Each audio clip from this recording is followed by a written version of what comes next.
Mike's Daily Podcast. Ooh, it's FF episode 2331, 2331. The next show will be 2332. That's a oxymoron. Mike's Daily Podcast. Or an onomatopoeia. Or a palindrome. That's what I meant. With numbers. Is that possible? I don't know the answer to that question, but I know it's available in your internet. If you go and you search for that, yes, we'll see it. We'll see all kinds of things on the show today because Mike's Daily Podcast. I was listening to someone who's an anti-vaxxer discussing how, though you may be vaccinated, Mike's that the vaccine Daily doesn't Podcast. last forever. Yeah. Thus the booster shot. But he's against getting the booster shot. He's against getting vaccinated at all. He'd rather have all the other Oxycontin, Floritin, Merkin, Turkin, whatever that stuff is, and the vitamin E and everything. He'd rather go that route. But would he take, what's the new pill that Merck's got that's supposed to help you? Would he take that pill?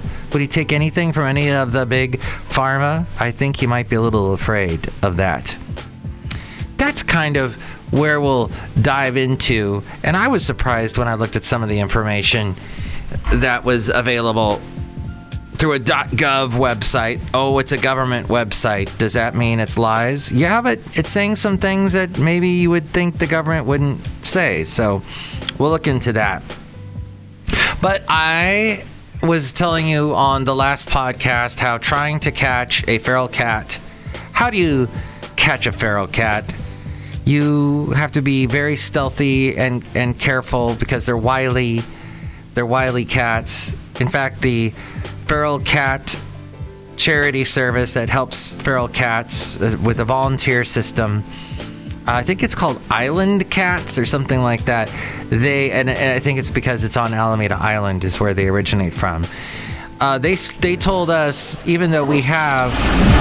And here's today's podcast picture. A humane trap that a friend of mine gave me. He uses it to catch raccoons. He's got a lot of raccoons that visit his backyard. The podcast picture is not of a raccoon. And I'm not sure what it is of yet. Because I am, as you know, always prepared when that question comes to me.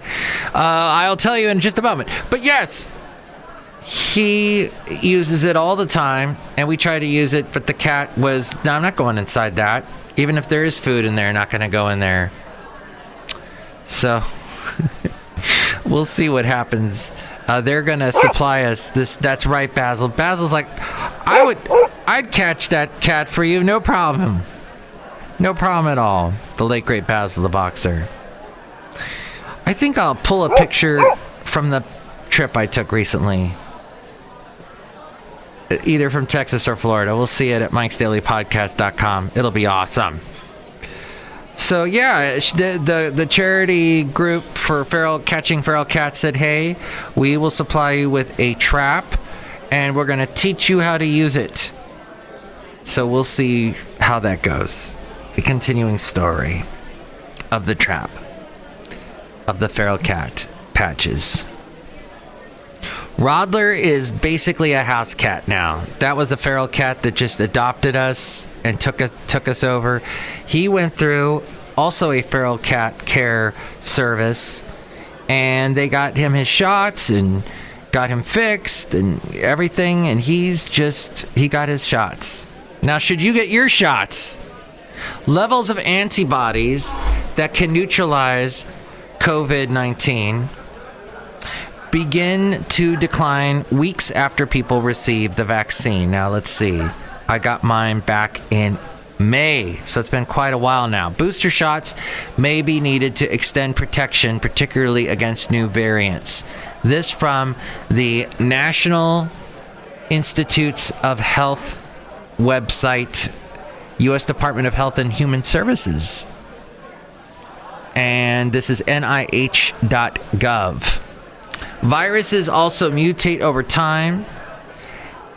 Several of the variants have emerged that can partially escape the immune response induced by the vaccine. That's why you're hearing these breakthrough cases, probably. Scientists have been working to understand how well boosters may protect against these variants. They're also investigating whether boosters need to be modified to match new mutations in the virus. A team led by the National Institute of Health's National Institute of Allergy and Infectious Diseases, or that's NIAID, studied booster vaccines in rhesus macaques. Macaques are a good model of how vaccines perform in people. The animals were given either a booster of the COVID-19 vaccine from Moderna or a slightly modified version tailored to the beta variant, which partly evades the immune response induced by the vaccines. Results appeared in Science magazine a few weeks ago on October 21st. The macaques were immunized with the 2-dose Moderna vaccine series. About 6 months later, they received a booster dose. Some received a booster that had been altered to match changes to the virus spike protein in the beta variant. The researchers analyzed antibody responses at points before and after the boosters. They also measured T and B cells. That's immune cells vital to protecting against the virus and forming an immune memory in case the virus is encountered again. Both boosters increased levels of neutralizing antibodies against all known SARS-CoV-2 variants of concern. The increases lasted for at least 8 weeks after the boosters. Antibody levels were significantly higher post-boost than after the first 2 doses. Post-booster actually higher than after the 2 doses. While it's unknown what antibody levels are needed for immunity, higher levels indicate greater protection. The researchers also saw evidence that the boosters improved immune memory. Boosters rapidly restored memory B cells and T cells, important for long-term protection against COVID-19. As we go outside a cafe anyway, where we bring you Mike's Daily Podcast somewhere in Podcastro Valley, Mont, the last place on earth. 9 weeks following the boosters, the macaques were exposed to the beta COVID-19 variant. The boosters protected the animals, limiting the virus's ability to replicate in the lungs and nose. Viral levels were low or undetectable in the lungs and significantly reduced in the nose. This suggests that boosters may help limit the spread of infection in addition to protecting against disease. Lastly, a measure of how the immune system adapts over time and increases the quality of the antibodies it produces continued to rise during the months after initial vaccination. Boosters caused a further improvement in this measure. Taken together, the results suggest that the boosters can help to ensure strong and lasting immune protection against SARS-CoV-2. Both forms of the booster performed equally well at inducing neutralizing antibodies and preventing infection. So that is according to NIH, Research Matters, their website, nih.gov. And by the way, they talk about a common drug that may have potential for treating Alzheimer's disease, if you were because that was right next to this. And I just scanned it, and I can't make heads or tails out of it. Because I am not a medical professional. And as most people who are spreading anti-vaxxing lies, they are not medical professionals either. The majority of them. Because they're on the radio, and they're just going, I'm afraid of getting a shot. But we are in a war, everyone. We're in a battle. It's not between the liberals trying to get you to be vaccinated, and even though you don't want to and you have rights. No, there is still a disease out there. We're still in a pandemic. And that is the war. That's what we should be focusing on, is vanquishing that. Instead, I have rights. I have rights to take vaccines and all this other stuff, all these other drugs. that the media is trying to hide.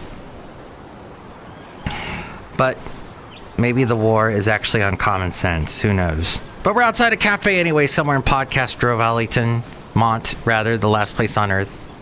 And we were talking about the friendly skies last podcast, about how the friendly skies have gotten unfriendly. And how we're trying to make them friendly again. I was telling my lovely lady friend who was in the last podcast picture about how, hey, maybe we should just not put the seats back when it's eating time and, the tray table isn't getting shoved in the person behind us's face. And she said, what? How is that supposed to prevent us being afraid of flying? No, I said, that's not the problem here. This is a different issue. We're talking about fighting on planes. How do we avoid fighting on planes? And it's trying to cooperate with each other. The whole anxiety on flying, that's a whole other thing. And maybe you should see a therapist like my lovely lady friend in order to get through that situation. But in the end, I think it's all the mask wearing on the planes that gets people a little upset. But like I said, it is a pandemic, and we have to still remember that. Okay, with that happy, cheery note here at Mike's Daily Podcast, we're outside a cafe anyway, somewhere in Podcastro Valley. Look who's here. Hi, Mike. It's Benita the Rodeo Queen. How y'all doing? It's a Disgruntled Fiddle Player. Tell you what. What? I don't want shots. I don't like needles. I don't like diseases. I just want everyone to just leave me alone and stop talking about it. Okay. The ostrich tactic. That's a good one. All right, good luck with that. And look who else is here. Oh, Mike, I make delicious root beer. I'm not a Muppet. All right, I'm enjoying the root beer. Thank you for my non-Muppet friend. What's in that root beer? Vaccine. Uh-huh. What else? Anti-Alzheimer's drugs. Good. Wow, everything I need. How about... Tetrachloride. Oh, that too? Okay. I'll drink it now. It sounds great. Drink it right now, I'll cut you. Joe Rogan drank it. Of course he did. Next show, it will be the wonderful... Who's coming up? Oh, Madame Rootabega, Valentino, and Bison Bentley. Chime in about anything we covered today. 336MM Daily. 3 plus 3 equals 6. MM is in Mike Matthews. Daily is in what this podcast is. If you are a medical professional, it would be nice to hear from you. Let's find out what you have to say. You know what I say? I say listen to the birds. The birds chirping in the background. Saying, "Aw, Mike, get all the feral cats taken into the shelters because they attack us and we don't like that." I understand, birds. I understand. Mike's Daily Podcast is written and produced and performed by Mike Matthews. His podcast is super easy to find. Download or listen to his show and read his blog at mikesdailypodcast.com. Email Mike now at mikesdailypodcast@gmail.com. See you tomorrow. Bye!